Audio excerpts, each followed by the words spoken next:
Bonjour, bienvenue, welcome guys dans cette vidéo. Les amis, j'espère que vous allez bien. Les gars, ce soir, le foot a gagné. L'Espagne est à nouveau sur le toit de l'Europe. La Roja est sacrée pour la quatrième fois de son histoire après avoir battu l'Angleterre 2-1. En avant-match, je disais que la Roja était supérieure en termes de jeu, mais qu'il ne fallait pas enterrer très tôt les Anglais, car ils disposent de grosses individualités. Et ça s'est vérifié sur cette rencontre. On commence par la compo des deux équipes. Les deux sélections ont aligné leurs 11 de gala. Du côté de l'Espagne, on note les retours de Dani Carvajal et de Lenormand de retour de suspension. Du côté de l'Angleterre, on note un seul changement. Shaw a pris la place de trépied. Le reste du classique. Dans le premier acte, il n'y a pas eu de surprise. Comme attendu, l'Espagne a tenu le ballon. Mais les Espagnols ont eu du mal à percer la défense des Anglais. Les Three Lions avaient très bien quadrillé le terrain. Les hommes de Southgate ont pu, par séquence, se projeter vers l'avant pour apporter du danger dans le camp espagnol, sans être vraiment dangereux eux aussi. On a assisté à une première mi-temps très pauvre en termes d'occasion. Ce match a véritablement commencé en deuxième mi-temps. Au retour des vestiaires, il y a la sortie de Rodri sur blessure. Il s'est très certainement blessé sur l'une des dernières actions de la première mi-temps. Les gars, envoyez Rodri ne plus refouler cette pelouse. J'ai eu très peur pour l'Espagne. La Roja perdait l'un de ses meilleurs éléments. La Roja perdait à la personne de Rodri son maître à jouer. Dans le premier acte, les Anglais avaient très bien muselé les Espagnols. À Rodri, je me disais que ce serait très difficile pour les Espagnols. Mais je me suis rappelé de l'Euro 2016. On se souvient que le Portugal avait perdu sur blessure Ronaldo, mais ça n'avait pas empêché le Portugal de battre la France en finale. Et sur cette deuxième mi-temps, on a vu que l'Espagne, c'était vraiment un collectif.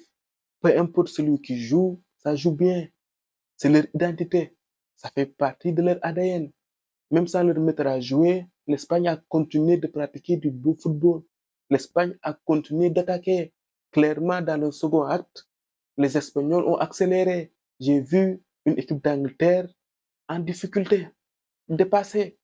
Un peu moins de 2 minutes de jeu, l'Espagne ouvre le score. C'est une action amenée par Carvajal qui trouve Lamine Yamal, Yamal qui fixe la défense anglaise, puis ensuite sert Iñaki Williams qui trompe Pickford. Après ce but, les occasions se sont enchaînées pour l'Espagne. Il y a eu les occasions de Lamine Yamal et de Dani Olmo. Voyant son équipe malmenée, Southgate a fait des changements très tôt. D'abord, il y a eu la sortie d'Harry Kane qui a été remplacé par Watkins. Ensuite, il y a eu la sortie de Maino qui a été remplacé par Cole Palmer. Changement qui s'est avéré payant. Pour l'un des temps forts de l'Espagne, l'Angleterre a su revenir sur contre. Jude Bellingham sert idéalement Palmer qui trompe Una Simon.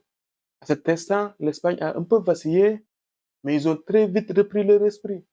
L'Espagne a continué à jouer et s'est créé des occasions. J'ai en tête le super arrêt de Pickford sur Lamine Yamal, qui a été servi après un très joli travail de Dani Olmo et de Iñaki Williams.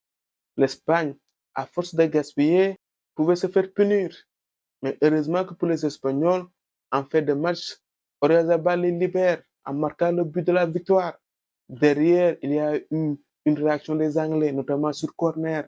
Il y a eu d'abord la tête de Rice qui a été détournée par Una Simon, puis ensuite Guéhi, c'est Dani Olmo qui sauve sur sa ligne.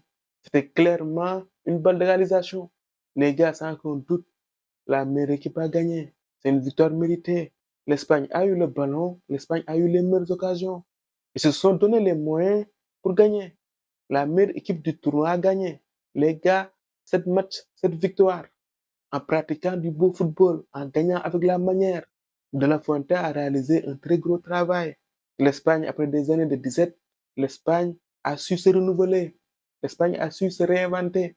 Sur ce tournoi, comme d'habitude, l'Espagne a eu la possession, mais ce n'était pas une possession stérile où l'Espagne jouait juste à la baballe. Cette équipe d'Espagne sait faire mal.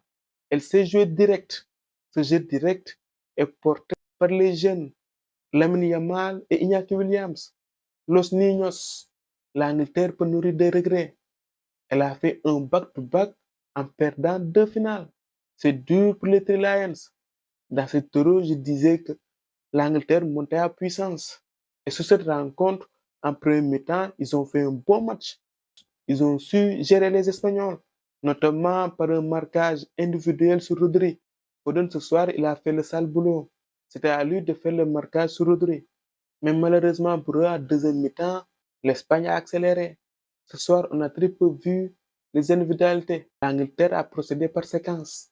Offensivement, j'ai vu un Harry Kane emprunté. Foden, il n'a pas su peser sur ce match. Saka, sur son couloir, a fait de bonnes choses quand même. Le but de l'Angleterre est venu sur un de ses débordements.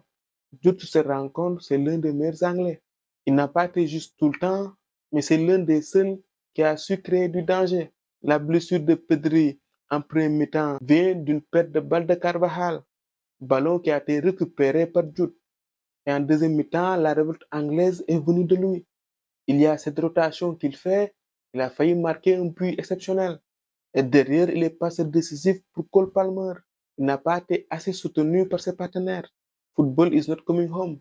Les amis, clairement, à l'heure actuelle, le foot européen parle espagnol. Il y a d'abord eu le sacre du Real Madrid et ce soir, l'Espagne est sacrée championne d'Europe. Le foot espagnol retrouve le sommet. Durant cette Euro, j'ai pris du plaisir en regardant la Roja. Elle a pratiqué du beau football.